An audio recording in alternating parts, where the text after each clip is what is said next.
1975 সালের 15ই আগস্ট বাংলার মাটিতেও জাতির পিতা বঙ্গবন্ধু শেখ মুজিবুর রহমানকে সপরিবারে হত্যা করে আরেক কারবালা বাংলার মাটিতে সৃষ্টি হয়েছিল।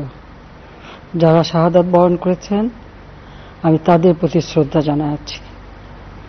1971 সালে মহান মুক্তিযুদ্ধের 23 লাখ শহীদ এবং 2 লাখ নির্যাতিতা মা বোনের প্রতি শ্রদ্ধা জানাই। প্রিয় দেশবাসী, আজকে অত্যন্ত বেদনা ভারাক্রান্ত মন নিয়ে আপনাদের সামনে উপস্থিত হয়েছি।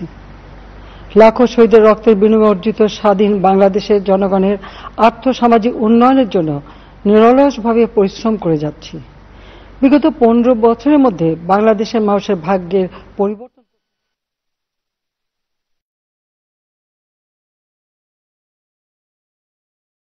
ব্যবহার এবং মানুষের মৌলিক চাহিদা পূরণ করতে অন্ন, বস্ত্র, বাসস্থান, চিকিৎসা, শিক্ষার ব্যবস্থা করে জনগণকে উন্নত জীবন দেওয়ার যাত্রা শুরু করেছি।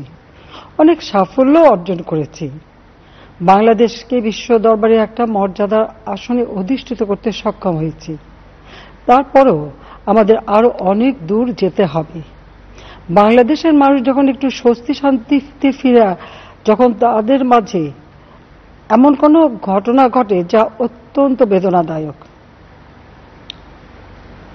2018 সালে ছাত্র সমাজের আন্দোলনে পরিপ্রেক্ষিতে সরকার সরকারি চাকরিতে কোটা প্রথা বাতিল করে একটা পরিপত্র জারি করে। পরবর্তীকালে মুক্তিযোদ্ধাদের পক্ষ থেকে কোটা বহাল রাখার পক্ষে উচ্চ আদালত 2018 সালে জারি করা সরকারের পরিপত্র বাতিল করে দেয়। সরকারের পক্ষ থেকে পরিপত্র বহাল রাখার জন্য সর্বোচ্চ আদালতে আপিল করা হয় এবং মহামান্য আদালত শুনানির দিন ধার্য করে। এ সময় ছাত্ররা কোটা সংস্কারের দাবি নিয়ে আবারও আন্দোলন শুরু করে।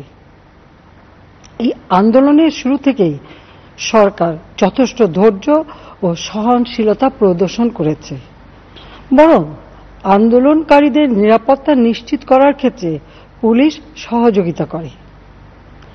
মহামান্য রাষ্ট্রপতির কাছে যখন আন্দোলনকারীরা স্মারকলিপি প্রদান করার ইচ্ছা প্রকাশ করে, সেক্ষেত্রে তাদের সুযোগ করে দেওয়া হয় এবং নিরাপত্তারও ব্যবস্থা নেওয়া হয়।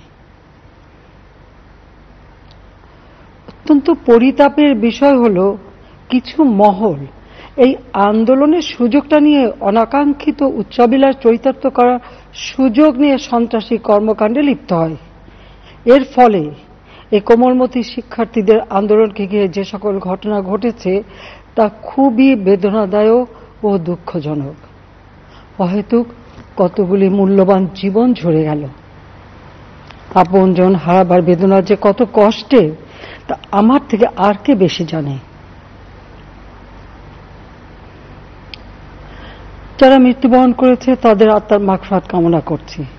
পরিবারের সদস্যদের প্রতি গভীর সমবেদনা জানাচ্ছি। আমি প্রতিটি হত্যাকাণ্ডের নিন্দা জানাই। যে সকল ঘটনা ঘটেছে তা কখনোই কাম্য ছিল না। চট্টগ্রামে সন্ত্রাসীরা বহুতল ভবনের ছাদ থেকে ছাত্রদের হত্যার উদ্দেশ্যে নির্মমভাবে নিচে ছুঁড়ে ফেলে দিয়েছে। অনেক ছাত্রের হাত পায়ের রগ কেটে দেয়, তাদের উপর লাঠি পেটা ও ধারালো অস্ত্র দ্বারা আঘাত করে। একজন মৃত্যুবরণ করেছে, অনেকে মৃত্যুর সাথে পাঞ্জা লড়ছে। ঢাকা, রংপুর এবং রাজশাহী বিশ্ববিদ্যালয় উপাচার্যের বাসভবন ও ছাত্রছাত্রীদের আবাসিক হলে অগ্নিসংযোগ ও ভাঙচুর করা হয়।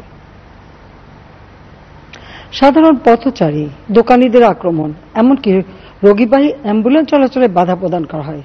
মেয়েদের হলে ছাত্রীদের উপর আক্রমণ করা হয়েছে এবং লাঞ্ছিত করা হচ্ছে। আবাসিক হলে প্রবেশদের হুমকি দেওয়া হয় এবং আক্রমণ করা হয়েছে। শিক্ষকদের উপর চড়াও হয়ে তাদের গায়ে হাত তোলা হয়েছে। আমি বিশ্বাস করি যারা কোটা সংস্কার আন্দোলনে জড়িত তাদের সাথে এই সকল সন্ত্রাসীদের কোনো সম্পর্ক নেই, বরং সন্ত্রাসীরা এদের মধ্যে ঢুকে সংঘাত ও নৈরাজ্যকর পরিস্থিতির সৃষ্টি করছে। এই ধরনের ঘটনার সঙ্গে যারা জড়িত তাদের চিহ্নিত করে উপযুক্ত শাস্তির ব্যবস্থা করা হবে। যারা হত্যাকাণ্ডের শিকার হয়েছে তাদের পরিবারের জন্য জীবন জীবিকা নির্বাহের ক্ষেত্রে যে সহযোগিতা দরকার তা আমি করব। আমি দ্ব্যর্থহীনভাবে ঘোষণা করছি, যারা হত্যাকাণ্ড লুটপাট ও সন্ত্রাসী কর্মকাণ্ড চালিয়েছে, এরা যেই হোক না কেন তারা যেন উপযুক্ত শাস্তি পায় সে ব্যবস্থা নেওয়া হবে।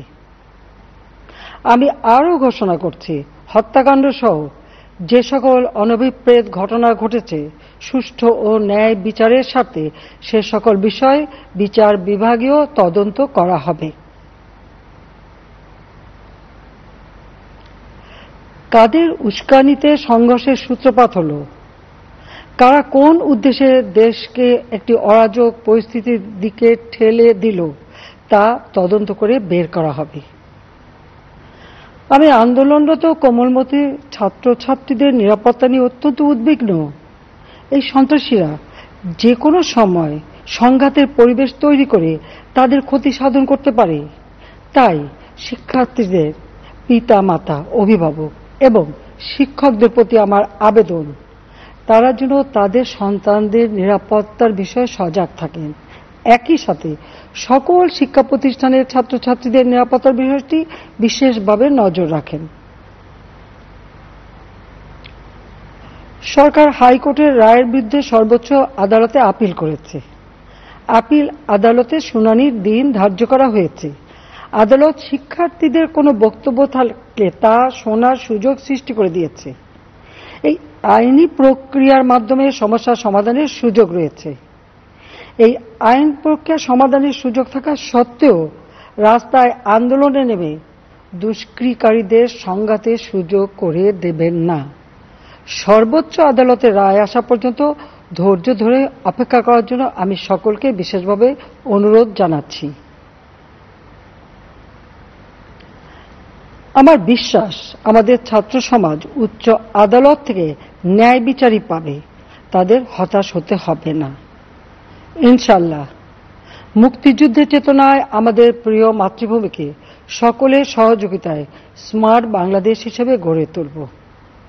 আমি আবারও এই অনাকাঙ্ক্ষিত ঘটনায় যারা নিহত হয়েছেন তাদের জন্য গভীর দুঃখ প্রকাশ করছি এবং পরিবারের সদস্যদের প্রতি আমার সমবেদনা জানাচ্ছি। খোদা হাফেজ।